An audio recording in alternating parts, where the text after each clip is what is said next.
বিসমিল্লাহির রহমানির রহিম। মানুষের বয়স 40 বছর পেরিয়ে গেলে শরীরের নানা পরিবর্তন, যেমন হরমোনের ইমব্যালেন্স হয়ে যায়, হাড় দুর্বল হয়ে যায়, শরীর দুর্বল হয়ে যায় এবং মেটাবলিজম ধীরে ধীরে হয়। বিশেষ করে ভিটামিনের কারণে এই ঘটনাগুলো, যেমন ভিটামিন এ, ইহা চোখের দৃষ্টি শক্তি বাড়ায়, রোগ প্রতিরোধ ক্ষমতা বৃদ্ধি করে এবং ত্বকের যে উস্কো ফুস্কো ভাবটা নিয়ন্ত্রণ করে। কিন্তু যদি বাইরে থেকে ভিটামিন এ নেওয়া যায় তাহলে তার শরীর ভালো থাকে। যদি ভিটামিন এ অভাব থাকে তাহলে রাত কানা রোগ হয় বা চোখের দৃষ্টি শক্তি কমে যায়। ইহা আছে ডিমের কুসুম, লিভার, এইগুলিতে। এবং উদ্ভিজ্জ সোর্স, বিশেষ করে ফল, হলুদ রঙের ফলগুলি, আম, জাম, কাঁঠাল, এগুলিতে ভিটামিন এ আছে। এবং হলুদ এবং লাল রঙের যেমন গাজর, টমেটো, এইগুলি আবার তেল দিয়ে রান্না করতে হবে, কেননা ভিটামিন এ তেলে তো। তারপরে ভিটামিন বি12, ভিটামিন বি12 এর প্রধান কাজ হচ্ছে মস্তিষ্কের উন্নয়ন ঘটা এবং স্মৃতিশক্তি বজায় রাখা। 40 পেরিয়ে গেলেই যখন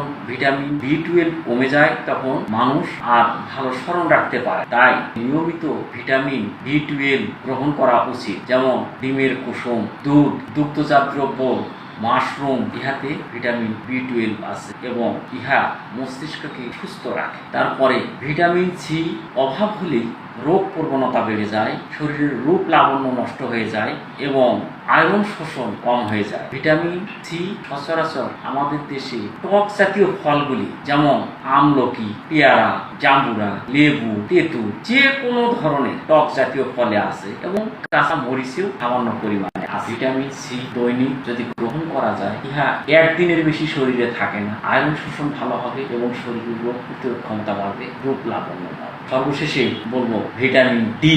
ভিটামিন ডি এমন একটি গুরুত্বপূর্ণ যার অভাবে মানুষের শরীরে অনেক পরিবর্তন হয়।